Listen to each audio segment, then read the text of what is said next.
बात को समझना होगा। यूं तो हम लोगों ने सोचा था कि हम लोग विधानसभा का चुनाव लड़ेंगे और हमने सोचा था कि लोकसभा में मनोज दा संजय दा होंगे, मोती दा होंगे। हमने सोचा था कि हम तो विधानसभा राज्य की चुनाव को लड़ेंगे, लेकिन हम ये भी सोचते हैं कि जब लोकसभा का चुनाव होगा, जब एक तरफ नरेंद्र मोदी की प्रचार होगी, एक तरफ राहुल गांधी का रैलियां होंगी, एक तरफ हमारे हेमंत बाबू बाबूलाल की सुदेश जी की रैलियां होंगी, हमारे कार्यकर्ता निराश हो जाएंगे।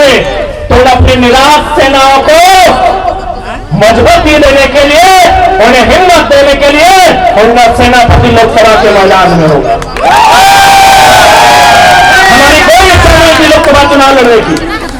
हम तो राज्य के नेताओं के साथ यहाँ आए हैं, हम तो राज्य को नेतृत्व करने के लिए लोग हमें उम्मीदें कर रहे हैं, लेकिन लोकसभा में हमारा आना, हमारे साथ साथ हमारे जो भाई आज मंच पे खड़े हैं, इनका लोकसभा में आना खासकर मेरा इसलिए कि हमारे सेना का मनोबल कम ना हो। जब सामने सुदेश जी आए, बाबूलाल जी आए, हेमंत जी आए, तो उनके सामने उनका बेटा, उनका सेना नायक झुमरा और पारसनाथ के बीच का टाइगर भी होना चाहिए। हमें पूरा विश्वास है, इसी हौसले के लिए, इसी विश्वास के लिए, इसी हिम्मत के लिए लोकसभा चुनाव लड़ने का और उसमें मैं खुद भाग लेने का ऐलान किया है। नहीं तो हम लोग विधानसभा की तैयारी करते, मनोज दा संजय दा मोदी दा इनको कहते आप लोग लोकसभा की देखिए कहां कैसे ठीक होगा, आप लोग चर्चा करें। बस अपने कार्यकर्ताओं को, जो हमारे सेना है, उन सेनाओं में शक्ति का संचार करने के लिए हमने उसी सीट को चुना है। और ये सब के आदेश से, निर्देश से जहां से जब चढ़ जाएंगे तो पूरा झारखंड दिखाई देगा। उसे झारखंड की सर्वोच्च चोटी पारासनाथ कहते हैं, 12,480 मीटर फीट की ऊंचाई पर है।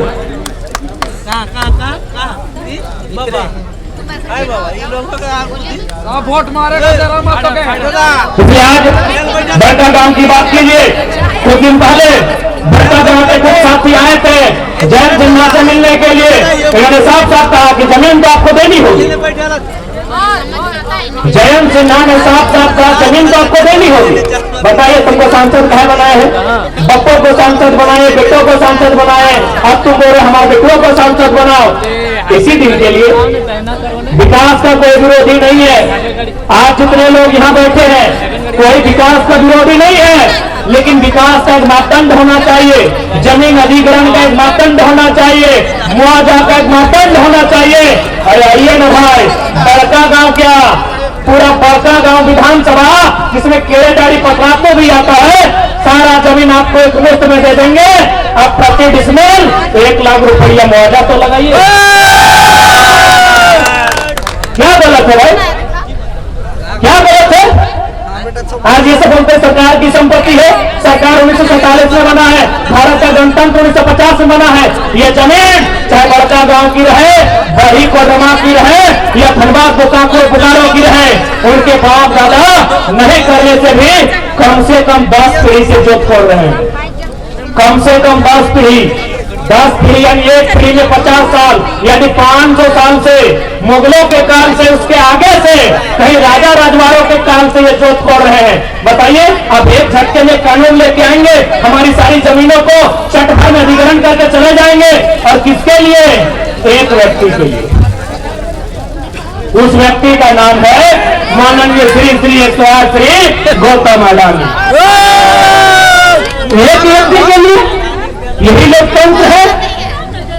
आज भारतीय जनता पार्टी रामराज के मुद्दे पर है, तो क्या रामराज यही है?